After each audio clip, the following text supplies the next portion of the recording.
Halo para sahabat kanal Hukum dan Lawyer Elias Daburnaut.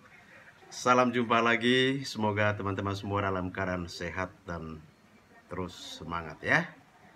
Malam hari ini saya ingin menghadirkan satu video dengan topik putusan Versteeg. Teman-teman barangkali sudah pernah mendengar atau membaca berita ya tentang putusan Versteeg. Apa itu putusan Versteeg? Apa dasar hukumnya? Kapan putusan Versteeg dijatuhkan ya? Nah, selain itu umumnya atau biasanya perkara yang diputus Versteeg itu perkara apa saja? Nah, teman-teman, dalam proses beracara di pengadilan ya, para pihak tidak selamanya hadir ya dalam proses persidangan. Nah, ketidakhadiran ini dapat dilakukan baik oleh penggugat maupun tergugat ya. Dan ketidakhadiran baik oleh penggugat maupun tergugat itu mempunyai konsekuensi hukum tersendiri. Nah, itu diatur di dalam pasal 125 HIR ya, Herzin Inlands Reglement. HIR ya, salah satu sumber hukum acara perdata yang dikenal dengan sebutan putusan di luar hadir ya, Versteeg, putusan di luar hadir. Nah, mengenai kapan ya dijatuhkan putusan Versteeg, dalam prakteknya sangat variatif ya. Tetapi pada prinsipnya, walaupun tergugat tidak hadir, suatu persidangan pemeriksaan perkara tetap berjalan seperti biasa ya. Karena itu prinsipnya pemeriksaan perkara haruslah berjalan adil dengan tetap memperhatikan kepentingan dan hak tergugat.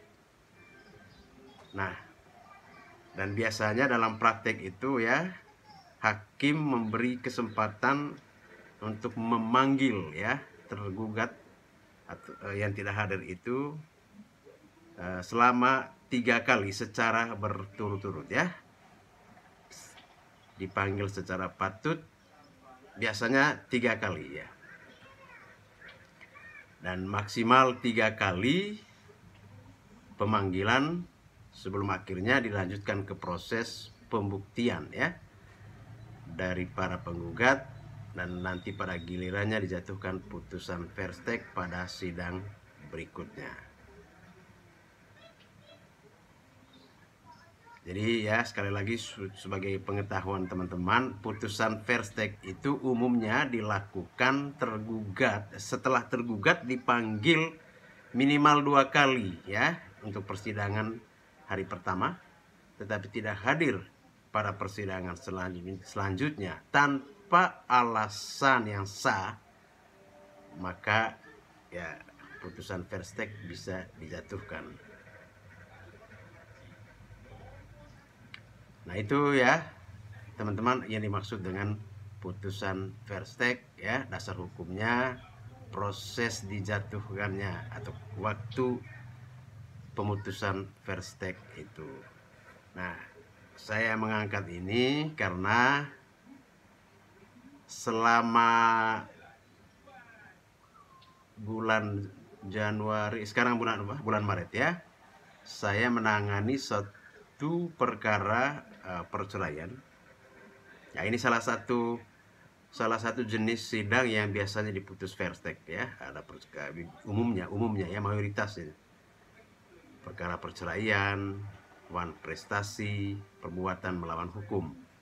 Nah, dari Januari sampai sekarang Maret ini, kemarin terakhir saya mengikuti persidangan di Pengadilan Negeri Kelas 1A Tangerang, Banten ya, Provinsi Banten.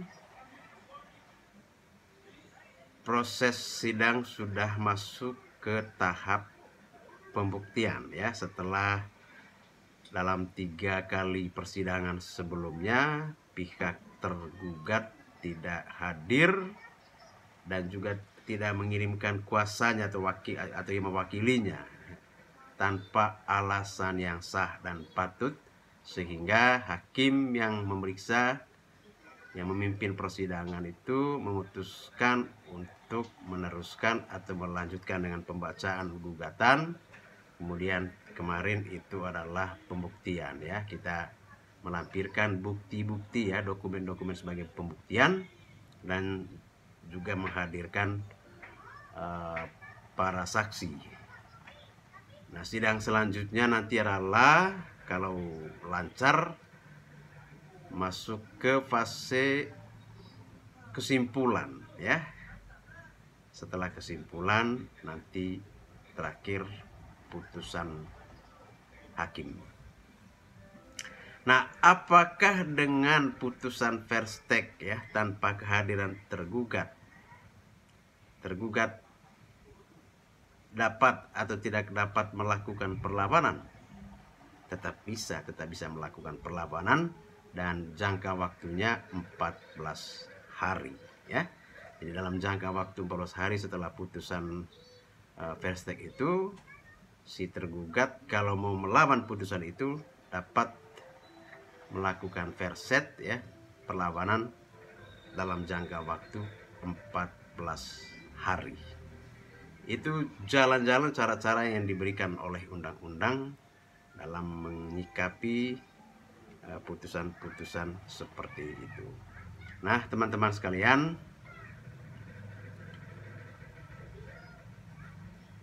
sebagai suatu evaluasi, karena ini adalah kasus perceraian, saya kadang berpikir ya, lebih baik kalau masih bisa mempertahankan rumah tangga, pertahankanlah.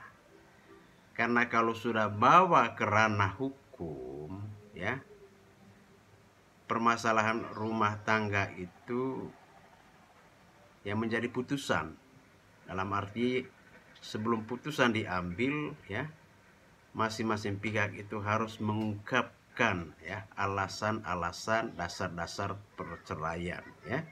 Tentu meskipun persidangannya tertutup untuk umum, tapi kan nanti putusan itu kan bisa biasanya di-download di website dan semua orang bisa mengakses putusan yang telah berkekuatan hukum tetap. Ya, kalau bisa sih ya, kita berharap ya, saya menjalankan perkara ini sebetulnya termasuk dalam satu jenis perkara yang saya enggan berat untuk menerima atau melaksanakannya. Tapi karena kawan saya, partner saya sedang menangani perkara lain, sehingga dia memberikan kuasa substitusi kepada saya untuk menjalankan perkara perceraian ini ya, teman-teman.